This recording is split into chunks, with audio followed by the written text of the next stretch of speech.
এই ব্যস্ত জীবনের কোলাহল ছাড়িয়ে প্রকৃতির মাঝে চলো যাই হারিয়ে, যেখানে হাতি গন্ডার বাইসনের দল ঘোরে বনের মাঝে, চলো যাই সেই ঠিকানার খোঁজে। 2024 সালের মে মাস। আমাদের গন্তব্য জলদাপাড়া জাতীয় উদ্যান। ব্যান্ডেল স্টেশন থেকে তিস্তা তোরসা এক্সপ্রেস ট্রেনে চেপে আমরা পৌঁছালাম ফালাকাটা স্টেশনে। সেখান থেকে একটা টোটো ভাড়া করে আমরা চললাম জলদাপাড়া ট্যুরিস্ট লজের উদ্দেশ্যে, যার বর্তমান নাম অরণ্য ট্যুরিজম প্রপার্টি। এটি ওয়েস্ট বেঙ্গল ট্যুরিজম ডেভেলপমেন্ট কর্পোরেশনের দ্বারা পরিচালিত।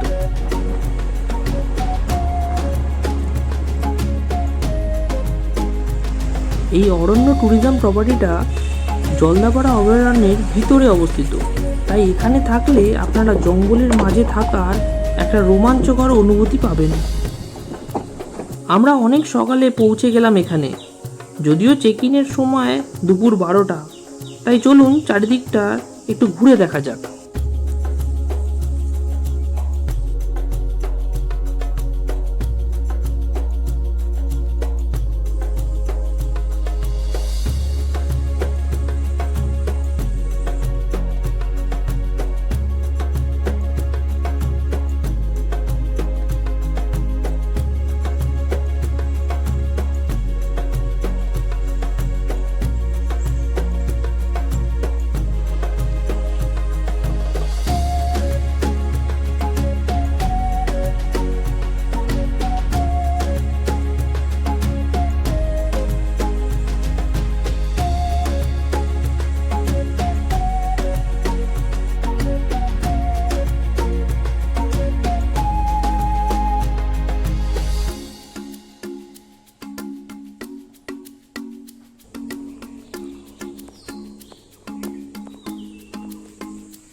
লাঞ্চ সেরে নিয়ে আমরা চললাম আমাদের হোটেলের ঠিক পাশেই অবস্থিত পশ্চিমবঙ্গ সরকারের বন দপ্তরের অফিসে। এখান থেকেই জিপ সাফারি শুরু হয়।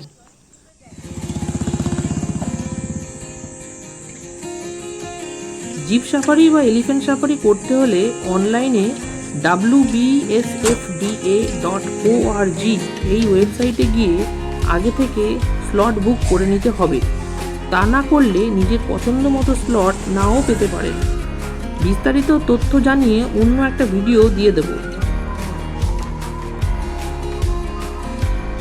আমরা 4টে থেকে 5:30 স্লটটা বুক করেছিলাম, কারণ সবাই বলে যে সকালের প্রথম স্লট আর বিকেলের শেষ স্লটে জন্তু জানোয়ার দেখতে পাওয়ার সম্ভাবনা সব থেকে বেশি।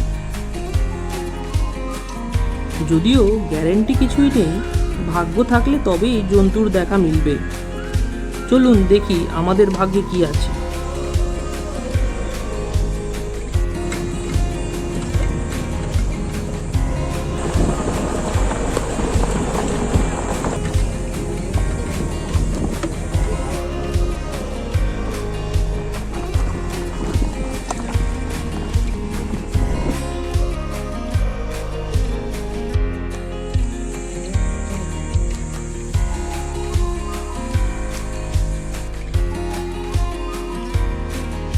ওই দেখুন চারদিকে কত বাইসনের দল।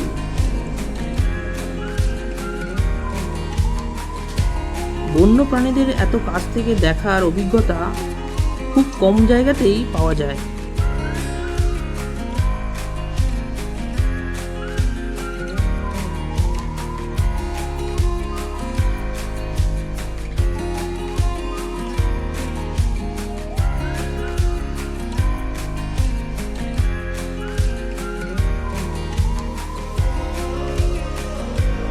আমাদের জিপ এসে থামলো রাইনো ওয়াচ টাওয়ারের সামনে।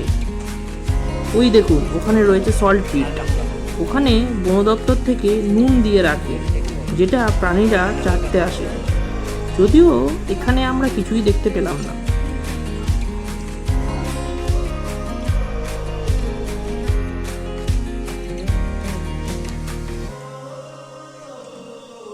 এবার যাচ্ছি হরিণডাঙ্গা ওয়াচ টাওয়ারের উদ্দেশ্যে।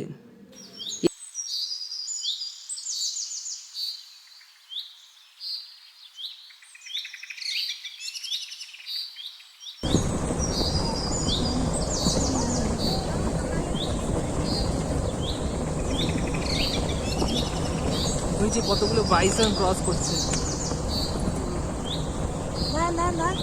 দাঁড়াবে না,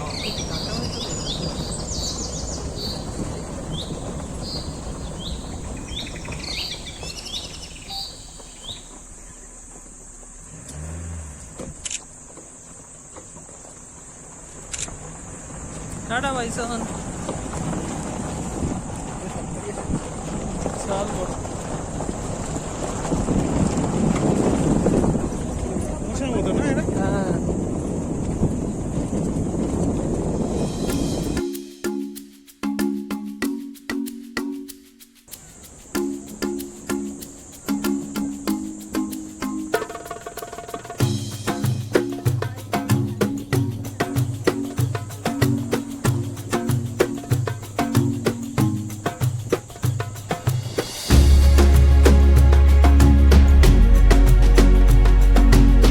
এখানে জিপ থেকে নামতে দিল না, শুধু ঘুরিয়ে নিয়ে এলো।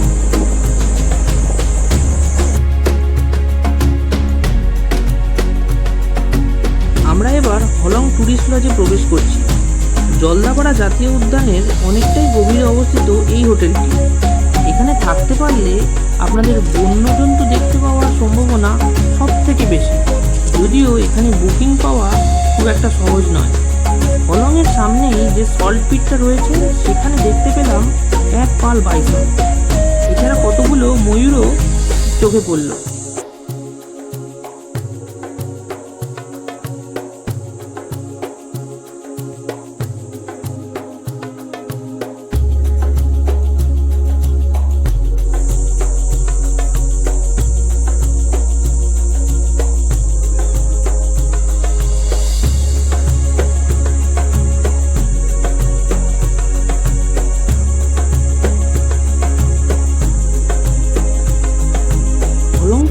ফিরতেই ইচ্ছে করছিল না, খালি মনে হচ্ছিল যে এই বুঝি একটা গন্ডার সল্ট পিটে চলে আসবে, কিন্তু সেগুড়ে বালি গন্ডার বাবাজির দেখা মিলল না।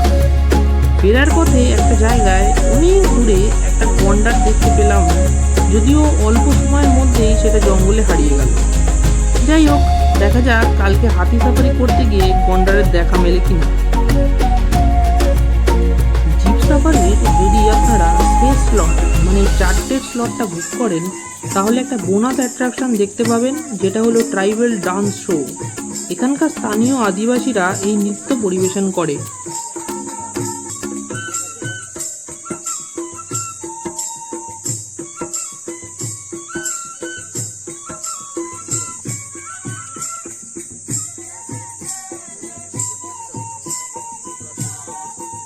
চলুন এবার ফেরা যাক। হোটেলে ফিরে কালকে সকালের হাতি সাফারির জন্য গাড়ির পারমিটটা করিয়ে নিতে হবে।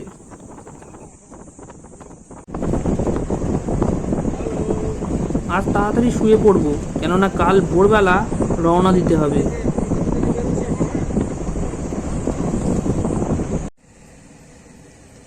তাহলে কাল সকালে দেখা হচ্ছে। Bye bye.